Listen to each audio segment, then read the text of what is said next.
Hey everyone, excited to be back for this week's edition of Frequently Asked Questions for Commercial Real Estate. In today's video, what I want to do is talk about something that I find to be helpful for myself as I go through the day in the commercial real estate business, and that is, what is your motivation for operating in the space? Now, for those of you guys who are in the brokerage business, in particular in commercial real estate, you know the obstacles that you face on a day-to-day. Deals fall apart, you face rejection, you face situations that really test your mettle when it comes to your commitment to the industry. And what I think is extremely important is to find some semblance of motivation to continue along the day, because at the end of the day, you're trying to build a better life for you and your family. So what reserves are you tapping into in order to best achieve whatever you're trying to achieve? And so in today's video, I'm going to share what my motivation is, and then tips on ways you can find your motivation to be able to continue along and have success within the industry. Now, before we dive into this video, I'd greatly appreciate if you can like and subscribe to this channel. It really helps with the YouTube algorithm and ensures more and more people can hear this message and learn about the many facets of commercial real estate. So now you've done that, go ahead and like and subscribe below. Let's go ahead and dive into this episode. All right, so as I mentioned before, if you are in the commercial real estate brokerage business, you know that it is a business that is very difficult to get into and then stay in for a long period of time.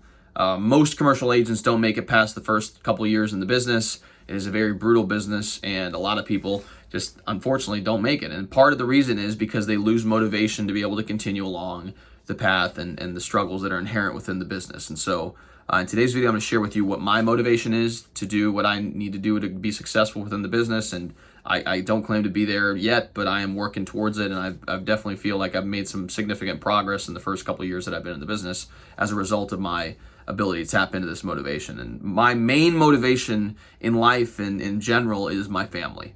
In particular, my parents and my grandparents and the sacrifices that they've made to put me in this position. So anytime that I get down on myself because a deal falls apart, or maybe I get rejected from a potential client, or I'm working on a transaction for a period of time and then there's an obstacle that I face that really tests my resolve, I think back to the stories of my grandparents and my parents and what they sacrificed. And just to give you guys two examples, one being my mom's dad and the other being my dad's dad. My mom's dad, my nonno, he was born in Veneto, which is northeast Italy, in 1929. After the war, he was 16, so this is Second World War, and there were no jobs in Italy. And so he actually got the opportunity to go to Australia.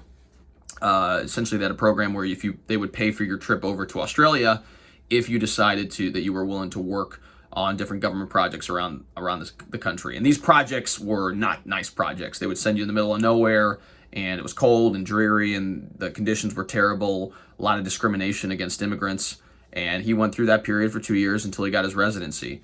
And he ultimately was able to meet my grandmother, had my mom and uncles, and slowly built a life for himself in Australia. They came back to Italy when my mom was 11, and he got into the manufacturing industry. He ended up retiring as a manufacturing manager for an appliance factory in Pordenone, which is where he ultimately lived. And then after he retired, he became a farmer. He bought a couple acres of land, and he ultimately decided to grow different types of fruits and vegetables. He had poultry and other things for a little while, but he decided against continuing that because it is a lot of work.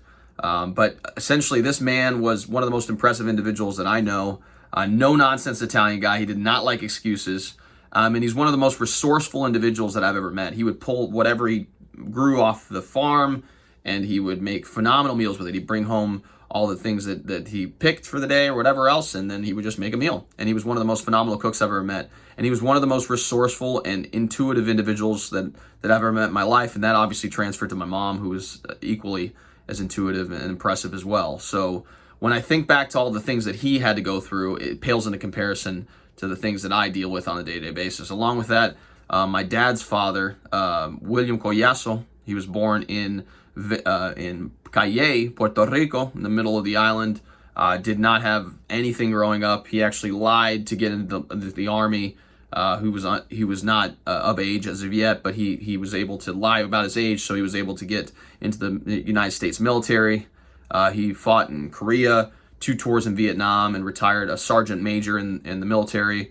Afterwards, he ended up becoming the head of security for the University of Calle, and also taught English at a high school for a long period of time. And he worked for over 50 years, retired at the end of his 60s, early 70s, and just one of the most hardworking individuals that you could possibly imagine. Again, no nonsense type of individual. Was in the Army for a long period of time, but he was also happy all the time. He was always the one who would, when he walked into a room, everyone would just laugh. He was very jovial. He always was joking and wanting his family to have fun. And so, I look at these two individuals in particular because they are probably some of my biggest male role models, along with my dad. And I think about all the things they've had to go through and all the struggles that they've faced. And so whenever I come into a situation where I feel like I want to give up, I think back to them and say, would they give up? And is this even an obstacle in their mind, like compared to what they'd had to go through? And so I put that into perspective in my life, and it's really served me well, because whenever I face an obstacle or run into something, I look back and say, there's no reason for me to complain or not try to push through this adversity, because this is what my history is, right? It's what my grandparents sacrificed for. It's what my parents sacrificed for, to put me in a position today to build a success for my family. And so that's the motivation that I have on a day-to-day basis when it comes to the commercial real estate industry. I'd love to hear your guys' motivation, what motivates you, and it could be, whatever, really. But you need to find something deep down inside that in times where you're faced with obstacles that you tap into in order to make sure you pull through. So I hope you gained some value from this video. Again, I really appreciate the support that you guys have shown me throughout the course of this channel. Again, like and subscribe if you like this video. It really does help with the YouTube algorithm, and ensures more and more people can hear this message. If you guys are in the Louisville metro area or surrounding areas, and you're looking for to lease space or buy a commercial building or sell a commercial building, again, reach out to me. I'm a commercial real estate agent in town. I'd be happy to help you. My number is 502-536-7315, or you can reach me via email at raphael@grisantegroup.com. Thanks again so much for tuning in, and we'll see you all next time.